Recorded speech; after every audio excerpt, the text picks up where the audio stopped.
Hello there, I'm Dr. Jones. If you're over the age of 60 and your doctor has recently mentioned that your cholesterol is a little high, you're not alone. It's one of the most common things I hear from patients. Maybe they were told to start a statin, or maybe they were told to watch their diet with no real direction. Either way, they walk out of the clinic with questions and often some worry. And that's understandable. Cholesterol is one of those words that sound serious.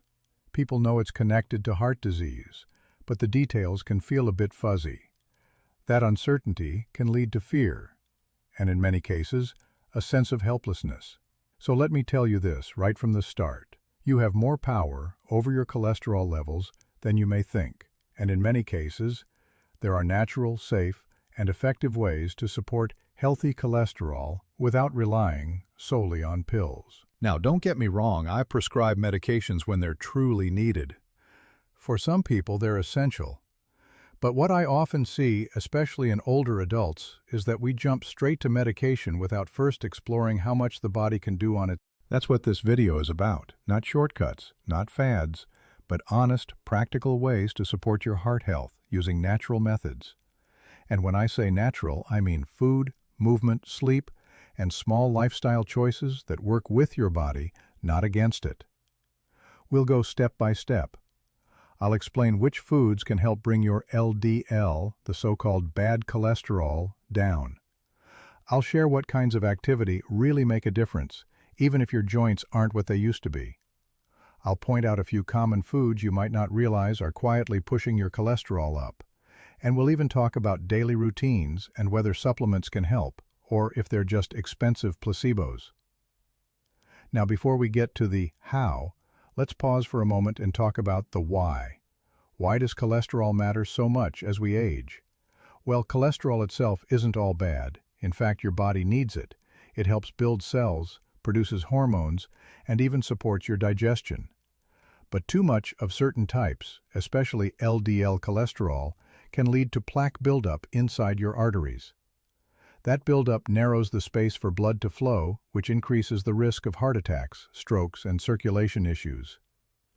And here's the tricky part. High cholesterol doesn't cause any symptoms. It doesn't make your chest hurt. It doesn't make you feel tired or dizzy. It simply rises, quietly, until it becomes a serious problem. That's why doctors test for it, even when you feel fine. But the real question is, why does it rise in the first place? Yes, part of it is genetics, but a large part comes from the choices we make every day. What we eat, how much we move, how we handle stress, even how we sleep. All of these factors play a role, and because these are things we can change, they give us a path forward. I've seen many patients who, after just a few months of consistent, natural changes, saw their numbers shift in the right direction. And not just numbers on a chart, but more energy, better sleep, even less joint pain. Because when you support your body in one area, you often support it in others too. Now, let me say something important before we go any further. This isn't about cutting everything you love out of your diet. I'm not going to tell you to stop eating every food that brings you joy. I'm a doctor, but I'm also realistic. If a health change isn't sustainable, it's not helpful. What I want to share with you today is something you can actually stick to. No extremes, no all or nothing.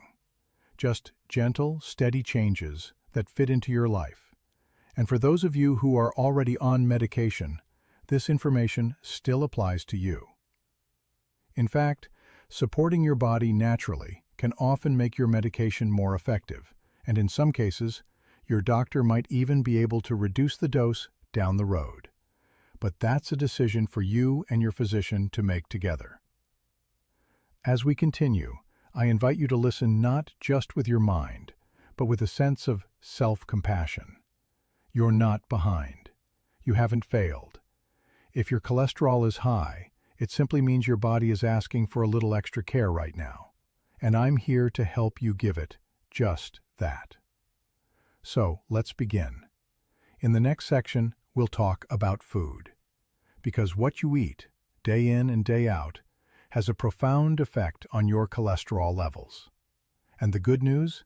There are specific foods that don't just avoid raising your cholesterol, they actively help lower it. I'll walk you through the science behind those choices, and I'll explain why certain ingredients can act like gentle medicine for your arteries. Let's take this one step at a time. You're not alone, and you're certainly not powerless. Let's begin with something simple. Food. When I talk to my older patients about cholesterol, one of the first things they often ask is, what should I stop eating? And that's a fair question, but here's what I like to focus on first. What can you start adding to your plate that helps your body heal itself? You see, food is not just calories, it's information. Every bite you take sends messages to your cells, your blood vessels, your liver. Some foods tell the body to store fat, to inflame the arteries, or to raise cholesterol. But other foods send the opposite message. They help your body clear out extra LDL, reduce inflammation, and protect the lining of your arteries. Let's talk about those helpful foods. First, let's start with soluble fiber. This type of fiber dissolves in water and forms a gel-like substance in your gut. It binds with cholesterol particles and helps carry them out of the body before they can be absorbed. That means lower cholesterol naturally. You'll find soluble fiber in oats, barley, beans, lentils, apples, and pears. Even ground flaxseed is rich in it. One of the easiest ways to start your day is with a bowl of warm oatmeal, unsweetened of course, with maybe a sprinkle of chia seeds or sliced banana on top. It's simple, gentle on the stomach, and incredibly helpful for cholesterol control. Now, if you're someone who already enjoys beans or lentils, keep going. If not, you might try adding them slowly, maybe in soups or stews. Just half a cup of cooked beans a few times a week can begin to make a difference. The next category I want to highlight is healthy fats. Many people still believe that all fat is bad for cholesterol. That's an outdated idea. The truth is, some fats can actually help raise HDL, the good cholesterol, and reduce LDL at the same time. Foods like walnuts, almonds, and especially fatty fish like salmon, mackerel, or sardines contain omega-3 fatty acids. These are anti-inflammatory, heart protective, and quite effective when eaten regularly. Even if you're not a big fish eater, having it once or twice a week can help. And a small handful of unsalted nuts during the day, just enough to fill your palm, can give your body the fats it needs to support healthy cholesterol levels. Another powerful food group is plant sterols. These are natural compounds found in vegetables, fruits, and whole grains. Structurally, they resemble cholesterol, so when you eat them, they compete with cholesterol for absorption in the digestive tract. The result? Less cholesterol gets into your bloodstream. You can find plant sterols in foods like sunflower seeds, sesame seeds, and even in fortified products like certain plant-based spreads or milks. While you don't need to go hunting for specialty products, incorporating more whole plant foods into your day is a wise move overall. Now let's talk about something you probably have in your kitchen already: olive oil. This simple golden oil, especially extra virgin olive oil, is rich in monounsaturated fats and antioxidants. It doesn't just lower LDL, it also protects the cells that line your blood vessels. In fact, people who follow a Mediterranean-style diet, which includes plenty of olive oil, tend to have lower rates of heart disease. You can drizzle olive oil over roasted vegetables, use it in salad dressings, or even stir a little into cooked grains. Just be mindful of quantity. While it's healthy, it's also calorie-dense, so a tablespoon or two a day is usually enough. Let me also mention avocados. These are another source of monounsaturated fat and fiber, all in one.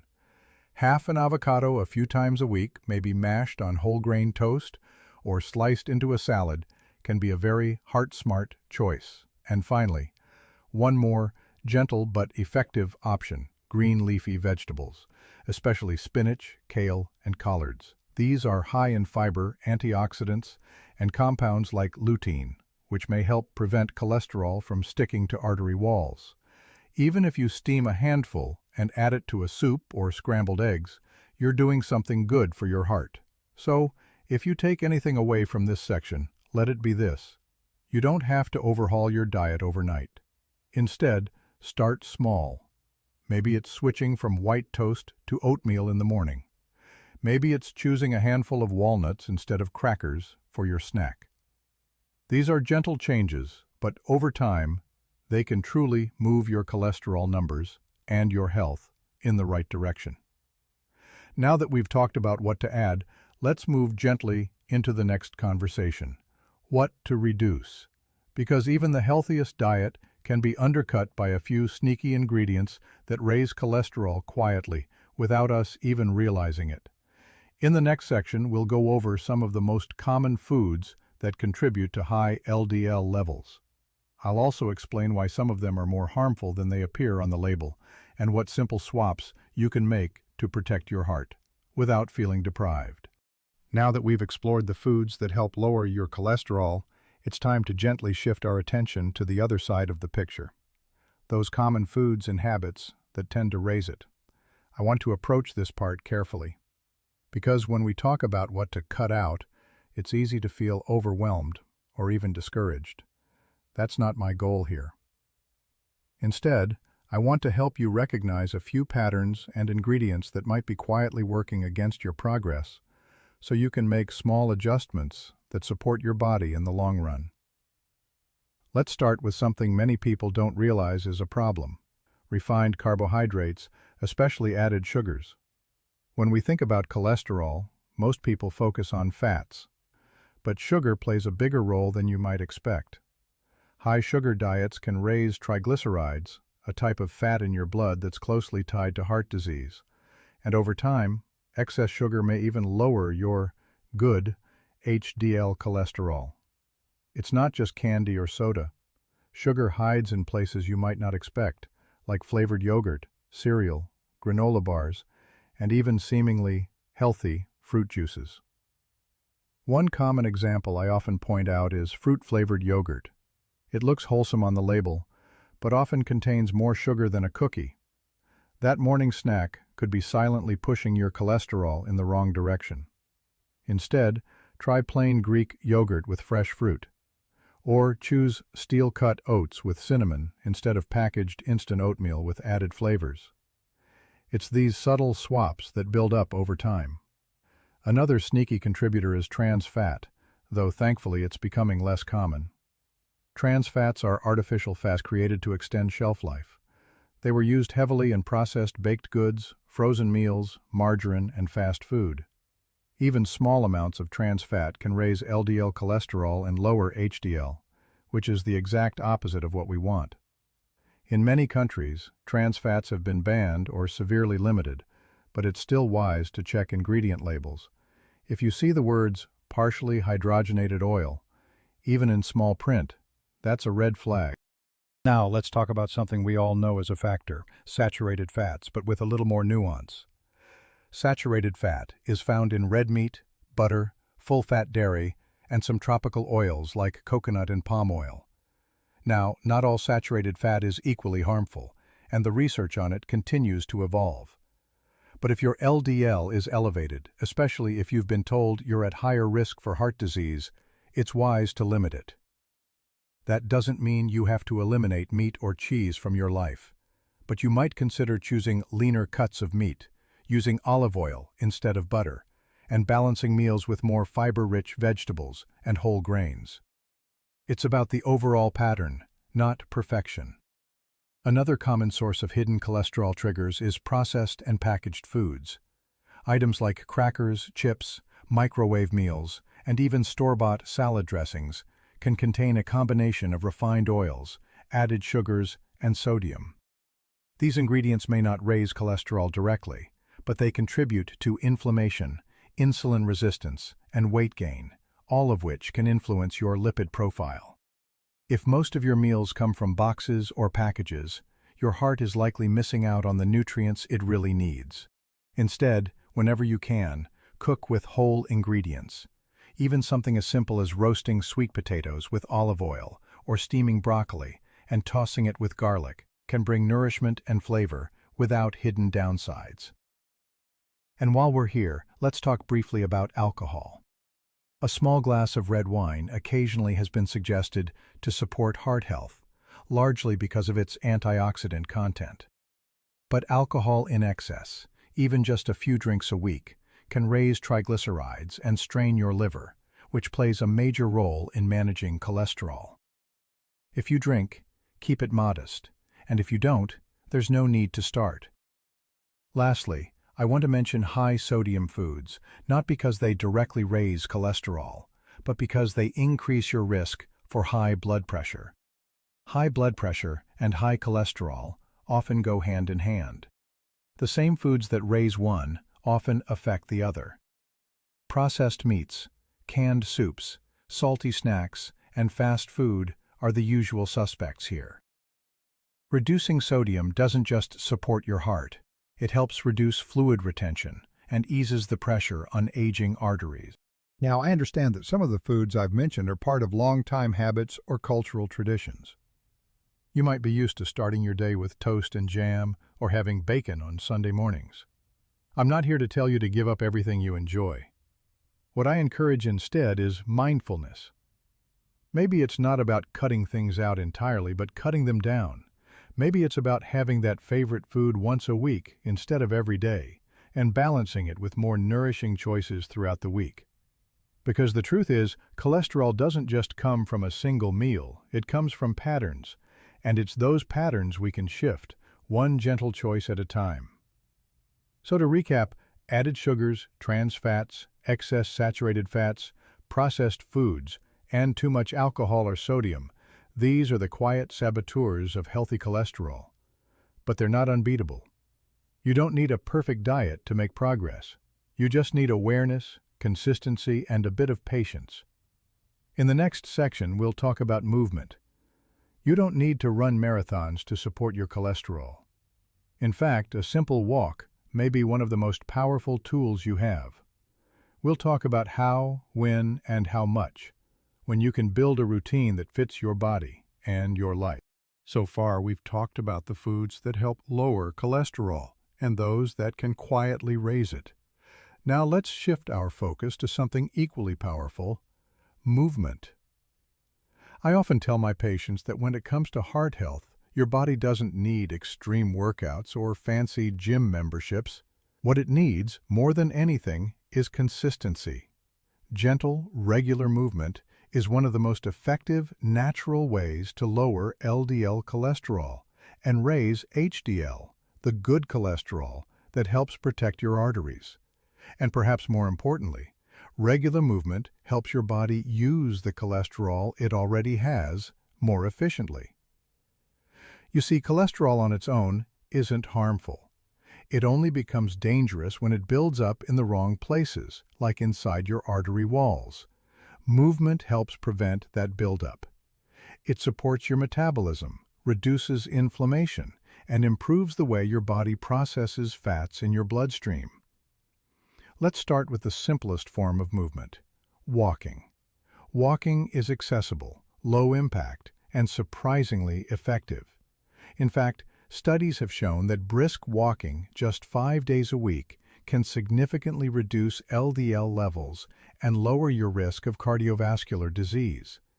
You don't need to walk fast or far. You simply need to walk regularly. I recommend aiming for about 30 minutes a day, but if that feels like too much at first, start with 10 or 15. The important thing is to create a routine that feels manageable and gentle on your joints. Even 2 or 3 short walks spread throughout the day, say one after breakfast, one after lunch, and one after dinner, can do wonders. And here's something worth remembering: every step counts. If you have limited mobility, even walking around the house, doing light chores, or using a stationary bike can still offer benefit. Now, beyond walking, another gentle but powerful form of movement is resistance training.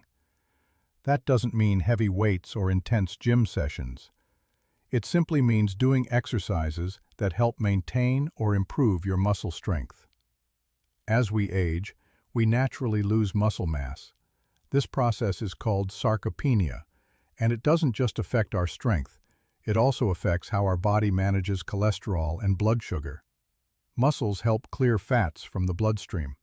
So when we keep them strong, even with light resistance exercises, we're actively supporting our cholesterol levels. You might try exercises like chair squats, wall push-ups, or using light resistance bands. You don't need to do a lot. Just 2 or 3 sessions a week, lasting 20 to 30 minutes, can be enough to make a meaningful difference over time. If you prefer more movement in a calm and structured way, you might consider Tai Chi or yoga. Both are excellent options for improving balance, circulation, and flexibility. Tai Chi, in particular, has been shown to reduce stress hormones and support cardiovascular function, all while being extremely gentle on aging joints. Speaking of stress, let's not forget that movement is also medicine for the mind. One of the hidden contributors to high cholesterol is chronic stress. When you're under stress, your body produces more cortisol and adrenaline. These hormones can affect how your liver processes fats and how your blood vessels respond to pressure. Movement, especially the kind you enjoy, helps regulate stress hormones. Whether it's a morning walk in the neighborhood, stretching in the living room with soft music, or dancing to your favorite old tunes in the kitchen, it all helps. And it all counts. Now, one question I often get is, when is the best time to exercise? And the answer is, whenever it fits your life. Some people feel better moving first thing in the morning, while others prefer after meals. There's even evidence that a short walk after eating can help reduce post-meal cholesterol and blood sugar spikes. So if you're already eating heart-healthy foods, pairing them with light movement, especially after meals, can be a powerful combination. If you're not moving much right now, don't worry. It's never too late to start.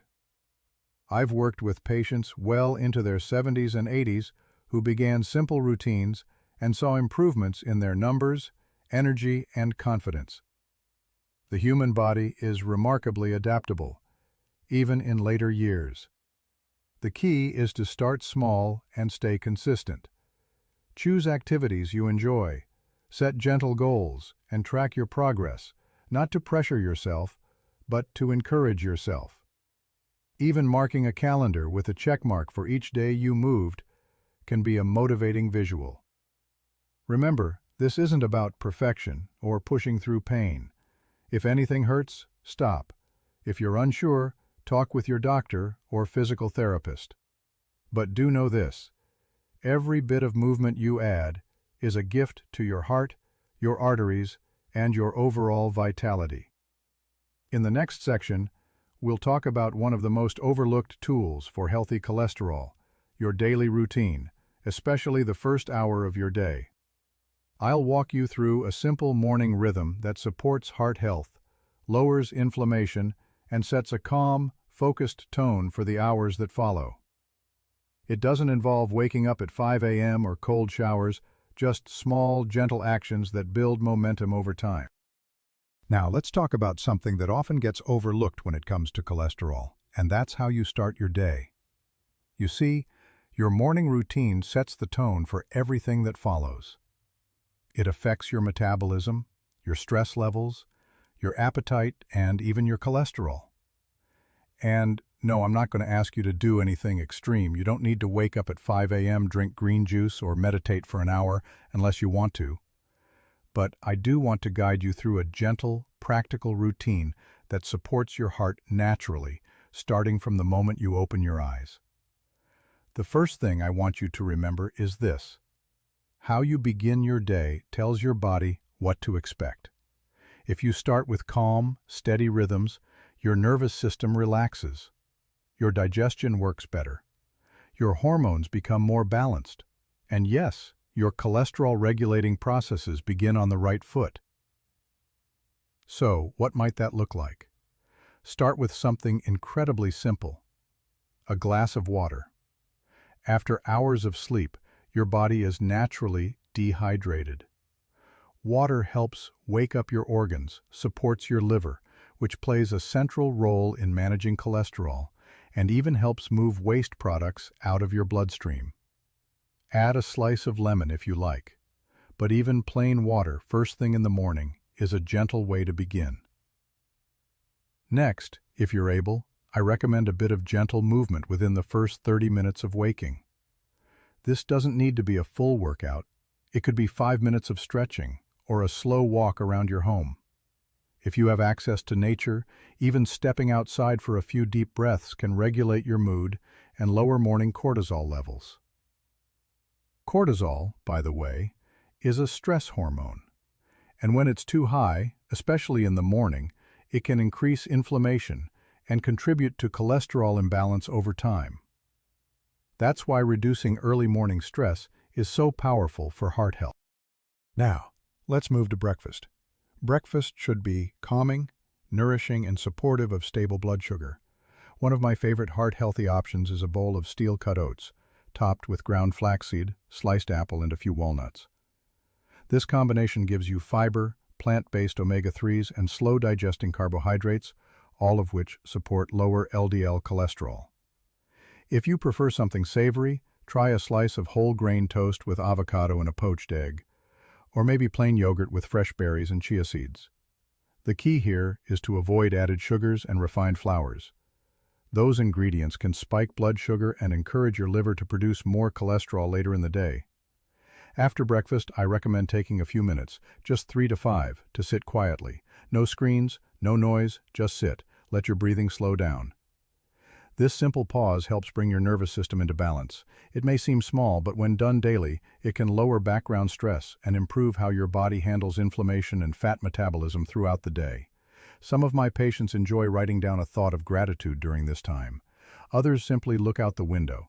It doesn't need to be a structured meditation. It just needs to be a moment of stillness. Now, for those of you who take morning medications or supplements, this is a good time to stay consistent. And if you're wondering about natural supplements for cholesterol, we'll touch on that in the next section. For now, just know that whatever you do consistently each morning, whether it's taking a pill, making tea, or going for a walk, your body begins to recognize that rhythm and respond more efficiently. Lastly, if you're someone who enjoys a morning cup of coffee or tea, go right ahead. Just try not to overload it with sugar or processed creamers. A splash of milk or a sprinkle of cinnamon is fine, but try to treat your morning beverage as a way to enjoy calm and presence, not as a sugar bomb that throws your system off track. So to summarize this gentle routine, start with water. Move your body for a few minutes, eat something nourishing with fiber and healthy fats. Take a moment of stillness, and avoid rushing, multitasking, or overwhelming your mind right away. I know that sounds simple, and it is, but it's also powerful, because what you're doing, quietly and consistently, is creating a low-stress environment for your body to process fats, regulate hormones, and support your heart. You're sending your system a message. We're not in crisis. We're safe. We're steady. And that message plays a major role in how your cholesterol behaves throughout the day. Now, in the next section, we're going to explore another common question. What about supplements? There's so many products out there claiming to lower cholesterol naturally. Fish oil, red yeast rice, plant sterols, fiber powders, and more. But which ones are actually helpful? And which ones are more marketing than medicine? I'll break down what the science tells us and what it doesn't. That way, you can make informed choices and avoid wasting money or risking side effects on things that don't truly support your health. Let's talk now about something many of you have probably seen on store shelves, or maybe even tried yourself: cholesterol-lowering supplements. You walk into a pharmacy or search online and see dozens of bottles. Each one claims to help lower LDL, reduce plaque, or support heart health. And it's easy to wonder, could this really work? Or is this just another expensive promise that doesn't deliver? As your doctor, let me be honest and balanced with you. Some natural supplements can support cholesterol health, but many of them don't have strong evidence behind them. And a few can even interact with medications or cause unexpected side effects. So let's walk through the most common ones, and I'll tell you what we know and what to be cautious about. We'll start with one of the most widely used, fish oil. Fish oil contains omega-3 fatty acids, which are known to reduce triglycerides and support overall cardiovascular health. But when it comes to LDL cholesterol, the type most people are trying to lower, the effect is less clear. In some people, fish oil may slightly increase LDL, while still lowering other risk factors like inflammation and blood clotting. If you already eat fatty fish like salmon, sardines, or mackerel a couple of times a week, you may not need a supplement. But for those who don't get enough omega-3s through food, a high-quality fish oil can be helpful, especially if your triglycerides are elevated. Now let's talk about red yeast rice. This is a traditional Chinese supplement made by fermenting rice with a specific type of yeast. What makes red yeast rice unique is that it naturally contains a substance called monocolin K, which is chemically identical to a prescription statin called lovastatin. Because of that, red yeast rice can lower cholesterol, but it also carries many of the same risks and side effects as statin medications. Muscle pain, liver stress, and interactions with other drugs are all possible. And here's the real concern. Since red yeast rice isn't regulated as strictly as prescription drugs, the amount of active ingredient can vary widely from bottle to bottle. Some brands have very little effect. Others are too strong. That inconsistency makes it difficult to dose safely. So if you're considering red yeast rice, I strongly recommend speaking with your healthcare provider before starting. Another supplement that's often discussed is plant sterols and stanols. These are naturally found in fruits, vegetables, nuts, and seeds, but you can also find them added to certain spreads, drinks, and supplements. Plant sterols work by blocking cholesterol absorption in your gut. And yes, they've been shown to reduce LDL cholesterol by about 5 to 15% when used regularly and in the right amount, typically 2 grams per day. The key here is consistency. A small dose once in a while won't help much. But if you regularly use a sterol fortified spread or take a supplement daily, you may see modest improvements in your cholesterol numbers. That said, plant sterols are not a substitute for dietary changes. They work best as part of a heart-healthy routine, not in place of one. Another commonly asked about option is soluble fiber supplements, such as psyllium husk. Now, this is one I often do recommend. Psyllium is a natural plant-based fiber that forms a gel in the digestive tract. It helps bind with cholesterol and remove it from the body before it can be absorbed. It also supports regular bowel movements and may help lower blood sugar. Taking 5 to 10 grams of soluble fiber daily, either from supplements like psyllium or from whole foods like oats, beans, and flaxseed, can reduce LDL cholesterol by up to 10%. It's a gentle, low-risk option with additional digestive benefits. Still, start slowly. Too much fiber too quickly can cause bloating or gas. I suggest beginning with a small dose, maybe half a teaspoon, and working your way up as your body adjusts. Now, what about garlic, niacin, or CoQ10? Garlic supplements have shown mixed results. Some small studies suggest a minor reduction in total cholesterol, while others show little to no effect. Fresh garlic in food is generally safe and healthy, but as a supplement, the benefits appear to be modest at best. Niacin or vitamin B3 can lower LDL and raise HDL, but in high doses, it often causes skin flushing, liver issues, and blood sugar spikes. Because of these side effects, it's not commonly recommended anymore, unless under medical supervision. CoQ10 is often promoted for heart health and statin side effects. While it doesn't directly lower cholesterol, it may help with energy production in cells and reduce muscle pain for those taking statins. It's generally safe, but not a primary cholesterol treatment. So, where does this leave us? Here's my advice, plain and simple. Start with food, movement, and stress management first. These are the foundations of heart health. If you're doing well in those areas and want to explore supplements, stick with those that have the strongest safety and evidence profile, like soluble fiber, plant sterols, and possibly fish oil if your triglycerides are high. Be cautious with red yeast rice, niacin, or anything that mimics a prescription drug, and always check with your healthcare provider before starting a new supplement. especially if you take medications or have underlying health conditions. In our final section, I'll help you bring everything together. We'll recap the most effective steps you can take gently and consistently to support healthy cholesterol levels without pills, and I'll leave you with a few encouraging thoughts as you move forward. We've covered a lot together, and if you've stayed with me this far, I want to thank you. Not just for watching, but for caring about your health in such a thoughtful way. Before we close, let's take a moment to gently walk back through what we've learned. We began with the idea that cholesterol, while important, is not something to fear. It's a part of your body's natural systems. But like many things, it needs balance. And when that balance is lost, it can quietly begin to harm your arteries, your heart, and your long-term health. But you are not powerless. You never were. We talked first about the foods that help your body naturally reduce LDL cholesterol, like oats, beans, nuts, seeds, olive oil, and green vegetables. These foods don't just lower numbers, they nourish the body from the inside out. They reduce inflammation. They clean the blood. They support the liver. And when eaten regularly, they form the foundation of a heart-healthy life.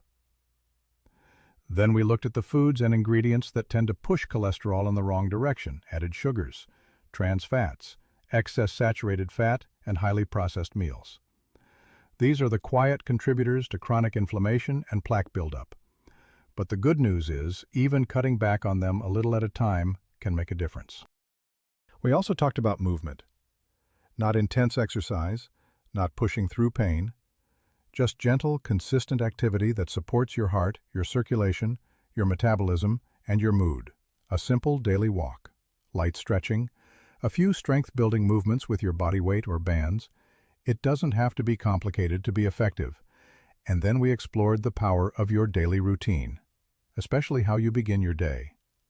Starting with a glass of water, some light movement, a nourishing breakfast, and a moment of calm can create real, measurable benefits for your nervous system and your cholesterol levels. We also looked at supplements. Some, like soluble fiber and plant sterols, have real potential when used consistently and carefully. Others, like red yeast rice or high-dose niacin, require caution and professional guidance. And some products, frankly, don't offer much at all. That's why informed choices matter. But if there's one message I hope you take away from this video, it's this. You don't need to overhaul your entire life to support your heart. You just need to take one small step, and then another. The body is remarkably responsive, even later in life. And every time you choose to nourish it, move it, or calm it, you're sending a powerful message.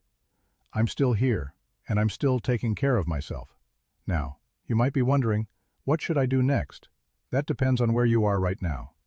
If your meals are mostly packaged or processed, maybe your next step is to add one homemade meal this week with fresh vegetables and whole grains. If you haven't moved much lately, perhaps your step is to start walking around the block once a day, or even just around the house. If your mornings feel rushed or stressful, maybe it's time to slow down for 5 minutes before the day begins. Whatever step you choose, make it one that feels kind, one that feels possible. Remember, health is not a race, it's a rhythm, and your body will respond to care, no matter how late you start. And let me remind you, this journey doesn't need to be walked alone. If you found value in this video, I invite you to join our community. Subscribe to the channel, leave a comment, share your story, ask your questions. I read them and I listen. Because healing happens best when it's shared. If you haven't already watched the follow-up videos in this series, I've created several that dive deeper into practical tips, like which foods to avoid, how to improve sleep for heart health, and the connection between cholesterol and joint pain. You'll find links at the end of this video or in the description below. Before we finish, I want to say one last thing, from doctor to patient, from heart to heart. It's never too late to care for your health. Whether you're 60, 70, or even 80, your body still wants to heal. And with each gentle, thoughtful choice, you give it the tools to do just that. You deserve to feel strong. You deserve to feel well. and you deserve to live the rest of your life with clarity, confidence, and calm. Thank you for spending this time with me. I'm Dr. Jones, and I'll see you again soon. Until then, take care, walk gently, and remember, every step counts.